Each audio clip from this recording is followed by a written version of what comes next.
Hi, folks. You're with Tacitus today. Tacitus today, your pushback channel, and thank you for joining this radio, audio, no pictures live stream. In this essay, I'd like to give you sort of an inside look or a close-up look at what happens in business circles under certain circumstances. Now, let me just set the scene here.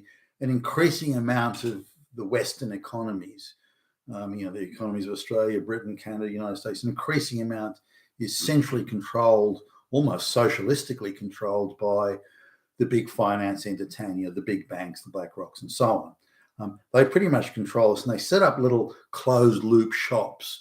This is an example of one here. So they've bought into either taken a majority share or majority members of the board or whatever, but the big finance companies have got control of the. Now that didn't used to happen. Management had control, and the market forces dictate. But now that's changed. The amount of businesses that are subject to market forces today have dwindled to almost nothing. The corner store is about the only thing that has to deal with market forces, and even then. What they've done, here's a segment of, and I'll call it the market, is using a generic term. Here's a segment of the business sector, and what the big finance companies have done is they've noticed that all the companies that they've put together in this business sector, they all require a certain service. So rather than these businesses going out to the market and finding who's offering the best price or the best quality product or the best service, instead of doing that, they thought, no, why don't we keep this money within our cabal? Why should we spend it out there in the marketplace? Because it'll promote efficiency, it'll promote business competition, it'll be very virtuous if we do that. So what we'll do is we won't do that. What we'll do is we'll create a company, we'll create a business, create a company that supplies those services that are needed by all these other companies in the group. Remember, it's a closed loop of companies. So these companies are only going to buy whatever they need from other companies within the group. So they keep all the expenditures within a tight group, and these expenditures are not subject to competition or quality or anything of the sort. They're just a way to keep money within the circle, and this is widespread. Terribly injurious to market competition. Nor are they just doing it to other white businesses, by the way. They're more than happy to give all the business to Indians or Chinese or something like that. So unlike the Chinese or the Indians, which will only do business with each other, these guys will happily give business to Chinese and Indians. Non-meritorious, so they haven't won it through market competition or something. So anyway, so they create this company. Now, because the company doesn't have to face any competition, it doesn't have to be efficient, it doesn't have to be capable, it doesn't have to have quality people, it doesn't need any of that stuff. So they stack this business with friends, relatives, people who are owed favors, the mistresses of the guys in the finance companies.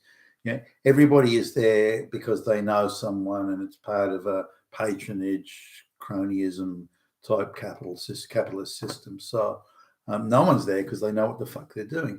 Now, that really doesn't matter because all your customers have been told you will buy these services from them, and this is the price you'll pay. So there's nothing. No one has to be commercially astute, or even the accountants they employ can barely add up to 10. So anyway, the overall business activity for the group goes downhill because they still have to, at some point, interact with the wider market. And as much as they may rig it or get government protection, at some point they're going to have to deal with the consequences of market activity. Not wholly or not fully or not as much as a real market-driven business would, but still. So business drops off on a lot of the companies in the group, and they go, holy crap, we're not this business we set up to sell the services to these guys. They actually don't need these services or don't need as much of it. In fact, nowhere near as much of it. So we thought they'd need, and I'll simplify this, we thought each one in the group would need 100 widgets each, but in fact they only need 10. So wow, we've got a problem here. Now they've built up this quite substantial cost structure. It costs $5 million a month for this company just to open its doors. but they're not getting anywhere near enough money to cover it. So they have to do a few things and make a few changes. They understand that they have to do this, but they don't know what. What do we do? They've got to go out into the wider market and now compete against other companies that are far better than them, and can do a much better job at a much better price. So they're fucked. And none of these guys, of course, have ever been in a competitive business environment ever. They couldn't run a bath, these dudes. So they need to do a few. So they land on us to help them do a couple of things, and so we come along and I'm amazed. They firstly the first contact with us is they get the office junior intern to contact us. So we've got this 16-year-old, 17-year-old intern who's contacting us and somehow she got the name of one of my colleagues, and now he's the owner of, or one of the owners of the business, and he's this teenage snot-nosed, well, it's not snot-nosed, but this teenage intern being sent to contact. So I said, well, why, to the CEO or even some of the senior managers, well, why wouldn't one of you guys make the call? And that they were so nervous that they just knew that they didn't know. They knew that they weren't up to the game. They were so nervous and insecure about not knowing and knowing that they didn't know. And they thought by sending the office junior to contact us that somehow we wouldn't notice that they didn't know. Well, one of the first signs of amateurism, when the boss is a fucking amateur, one of the first signs is that they send the office junior to contact you. That's one of the first signs they don't know. I'm so busy, I'm so important, I'm so busy dealing with high-level shit that I just have to send a junior. And by the way, me sending that junior just shows how much more important I am than you. So there you go, all boxes ticked. So it's the first sign, one of the first signs of amateurism. So anyway, we go along and we're there, and I go back just on my own to do something, and the CEO who's appointed, he just got buddies in the financial sector. That's all. The guy couldn't get arrange people to get drunk in a brewery. He couldn't as I say, run a bath. So he's there, and I guess he's a kind of nice enough guy, bit of a dork, I think. But anyway, he's there, and he's going to sign off. He's going to sign the checks for us to get paid. So I've got to treat him nicely. So we're in there, and we're just talking about the business, and he's inadvertently talking about the business challenges, and every time he makes an utterance, he tells me how totally unqualified him and his team is, by the way. There's him, the operations director, all these people. A lot of them have fancy titles, like senior executive general manager. They go, what? You're a fucking moron. You couldn't even push a broom without fucking it up.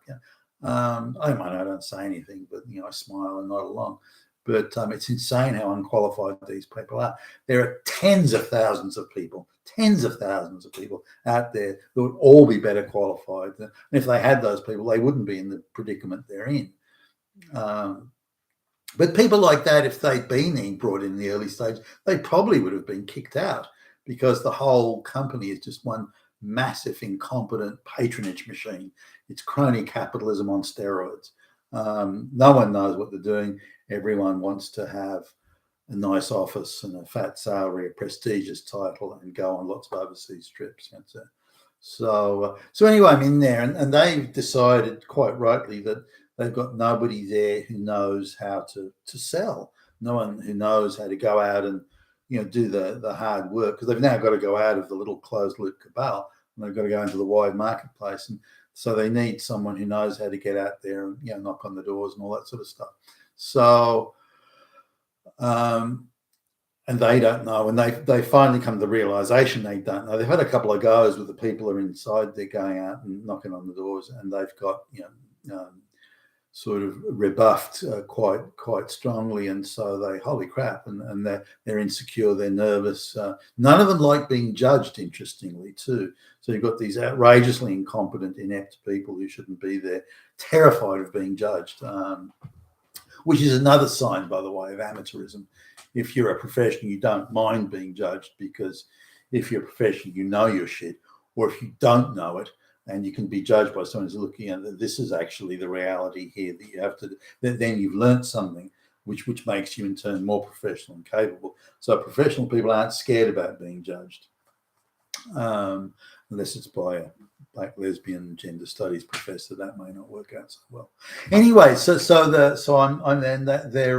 talking to the CEO, and he says, they need someone who understands business and sales and business development and all that sort of stuff. So they want to get someone. So they've been looking, and they're interviewing, that sort of thing. And so he's got an interview happening. He wants me to.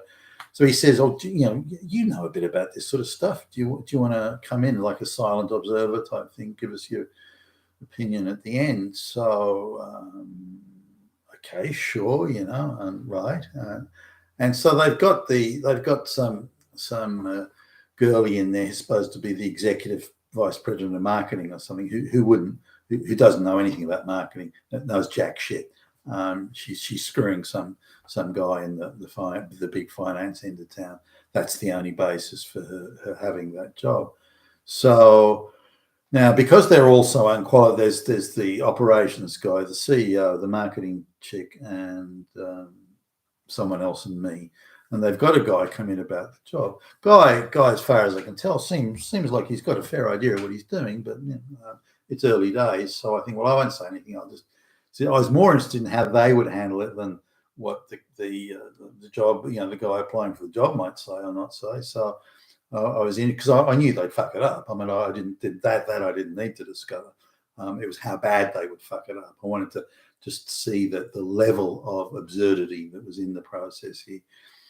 So the chick who fancies the person she's screwing must be pretty important and influential, because the others seem a bit scared of her. So she starts with this sort of over the top, sort of blustery type, overdone confidence thing of she demands that the guy hasn't even got his bum in the chair, and she's already saying, so Jimmy Jack, so why should we hire you and not other people? We've got a lot of really, really highly qualified people want to work here. A lot of people want to come work here, and so you better explain to us why we should consider you. And I was getting embarrassed. Sitting in the background, I was getting embarrassed listening to this bullshit. I thought, you've got no fucking idea how to do this. Not even. So, and then the CEO said, so. Do you know a lot of people that would like to buy our stuff, and do you know who they are?